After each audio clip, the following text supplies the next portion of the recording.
নমস্কার বন্ধুরা, আমি সোমা বলছি। আশা করি আপনারা সবাই ভালো আছেন। আমি করব ডাঁটা আলু পোস্ত। তার জন্য ডাঁটা আলু আমি কেটে নিয়েছি। সর্ষের তেল দিয়ে দিলাম কড়াতে, দিয়ে দিচ্ছি 5 ফোড়ন। ফোড়ন হয়ে গেছে, দিয়ে দিলাম ডাঁটা আলু। ডাঁটা আলুটা একটু ভাজা হয়ে গেছে, দিয়ে দিচ্ছি জল। ডাঁটাটা আলুটা সেদ্ধ হওয়া অবধি আমি ঢাকা দিয়ে রাখবো। লবণটা দিয়ে দিলাম।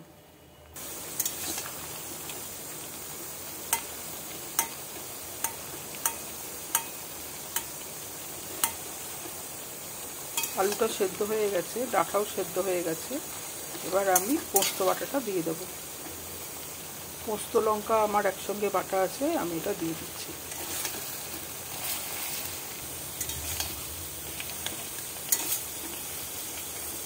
আমার তৈরি হয়ে গেল ডাঁটা আলু পোস্ত।